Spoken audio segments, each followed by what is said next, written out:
Hello and welcome to another Budget and Leggett video. Yes, look at this beautiful wire. This is a Mark IV transit van. Now we have an ABS light on and the code we are getting is C1A92. Now that's saying it's a common ground problem. That's what it's saying on the computer. So basically what is happening is the sensor isn't getting power. Now this is the front passenger side sensor. So what I suggest you do is you take off each sensor here, just unclip it from the actual ABS sensor and just put a little probe in and make sure you're getting voltage. If you say when the ignition is on you should be getting, well, it just depends on your battery, anywhere from 10 to 12 volts. When the car is running, again, you should be getting maybe 13, 14 odd volts. It just depends, but you need to be getting, you know, some good voltage. If you test one of them and you're getting, say, 14 volts, and you test another one, you're only getting 1 volt or 2 volts or nothing, well then you know you've got a problem somewhere with a broken wire. Now on this particular one, you can quite clearly see where we had a problem, right next to where it actually joins in, which is a bit of a nightmare. It is easier if it's kind of down here somewhere, but it was kind of nice and easy to spot. You can then, there is a wire that comes from this plug, goes up onto the inner wing and then inside your engine. Now if it's split there, it can obviously be a lot harder to spot. So in one way we had an easy spot, but as you can see we haven't really got a lot to work with. So what I'm going to do is I'm going to actually cut these little things off here to give me a little bit more wire to work with, and then hopefully if I do that I should be able to get a bit more wire to work with.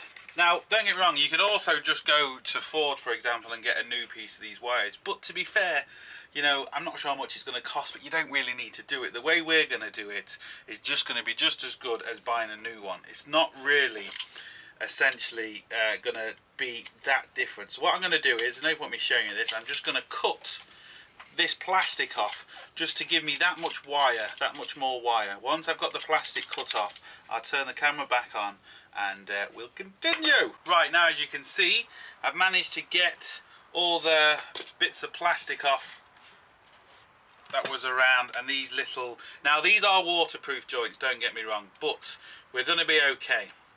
So you can obviously just buy a new one, but I'm just showing you if you don't want to do it what you can do. We have two wires and you can obviously see from the old one which is the right colour, so I've only paired back one of these so I know not to mix them up. What we need to do first is what's called tinning the wire, and that essentially means just getting solder to pass through it. So just going to make it easier for us to solder. As you can see, that there now is tinned. Very, very straightforward. Same again with this one. Now, I know people are going to say, well, that's the wrong way to solder wires. I can absolutely 100% tell you this is the correct way. Some people get the wires together and twist them and then put solder through. It's not the right way to do it. End of, no arguments. Say what you want. But anyway, so what I'm going to use is some heat shrink. So I'm going to just put the heat shrink on here now, because believe me, if you forget it, you're going to know about it. And now what I'm going to do is very, very simply, now when you are soldering, the problem is you do need 3 arms. I've got this little gadget here, which is an inverted tweezers, and it's just got a little weight on it, so I can put something in there like that and hold it. So then I have, there's my third hand, you could say.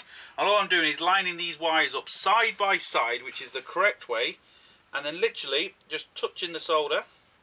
That will melt the solder, melt them both together within a second. As you can see, that there now is the proper way of soldering 2 wires together. So what I can do now is, now that joint's on, just put the heat wrap. You can use a little blowtorch, but I'm just going to use a soldering iron because it's in my hand now. So I'm just stroking that, which will then heat it up. You can see, and it's going to make a nice seal.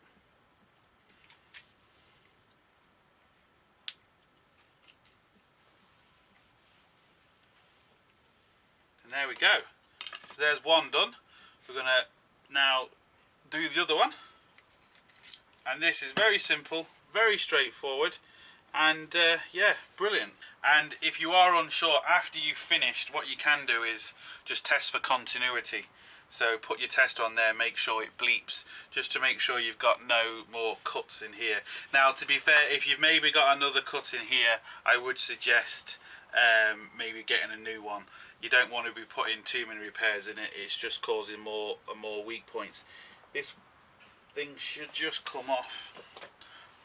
Hopefully that will just fall off like the other one. Just pull it off slowly. You don't want to pull the wire out of the connection. Now, as you can see, this one has been cut for quite a while. It's gone all black, so I need to get a bit of sandpaper and just give them a quick going over, just so the solder, you can see the colour now is coming back to brass rather than kind of a black burnt colour. So give them a quick going over. Do it very, very quickly, just like that. And the same again. I'm going to tin both of these.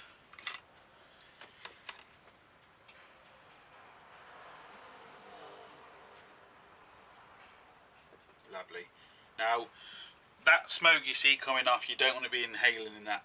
I do have a pump on my soldering iron, but obviously it will sound horrible on camera, so I'm not going to turn it on. But you don't really want to be inhaling that crap.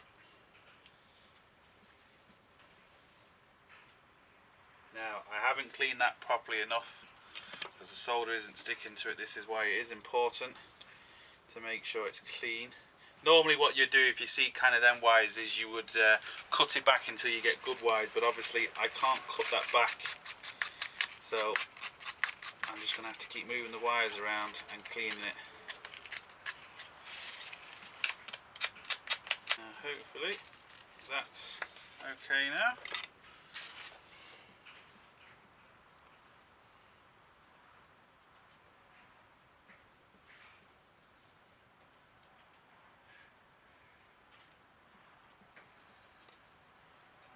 No. What I'm going to do is I'll just turn off the camera because this could take a while. I'm just going to clean that properly and then turn the camera back on. Right, I've managed to get that. So again, we're just going to do the same thing. Get a little holder as our third arm. Line the two up together. And once you've lined them up together, I mean, it's instant. It just melts the solder, puts them both together. As you can see, instantly makes a connection. And there you go, sorted. So then I'm going to put the little heat wrap up against it and just shrink it again. The heat of the solder was kind of doing that. Now, a solder connection is a fantastic connection because the water can't really kind of get inside it as such because it's solder, it's melted together. But obviously the water can get inside this. Now, the problem is we need to kind of seal this up. Now, if you do use electrician's tape, you need to make sure you get a nice, good, clean wrap on it. Because if you don't and you leave a gap, water's going to settle in there and make things 10 million times worse than they ever was. So what I'm going to do is I am going to use some tape, but I've cleaned this bit here, so I'm going to make sure I get a good overlap and really overlap this stuff well to make sure there's no way that any water can get in when this stuff shrinks or anything like that. Make sure the wraps are nice and tight, nice and neat. Now, providing you haven't got any more cuts anywhere, and you do have to check that out, this C1A92 code will go and you'll have everything working again. I'm just going to make sure this is definitely good nice solid. There's going to be a short video on what to look for and how to fix it. Now there's no point in me showing you put it on the car because it's just two little clips, but like I said, what you need to do first off, plenty on that now, is check the power coming to this with the ignition on. You're not going to be getting 12 volts. Well, you're going to get between 10 and 12 volts. It's just depending on your battery and how long your ignition has been left on for, of course.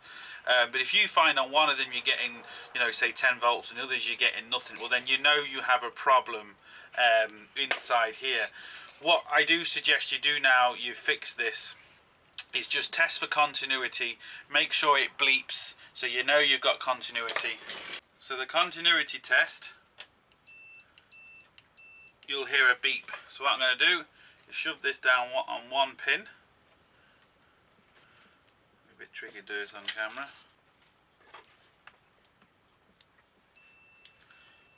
As you can hear, we've got continuity on that one, but check both of them.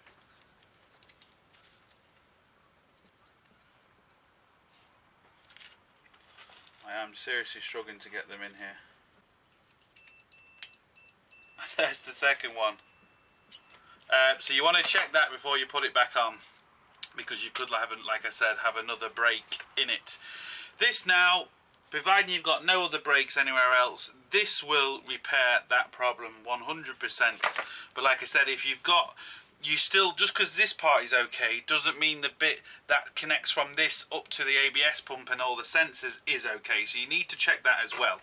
So it's just going to be a really short sweet video on how to fix the ABS code C1A92 on a Ford Mondeo Mark IV. Hope it helps. Thumbs up and subscribe. Check out our forum, check out our shop, check out our website and all that. If you haven't signed up to the forum, please sign up. And don't forget, get your hands dirty. We'll see you for the next one. Sorted.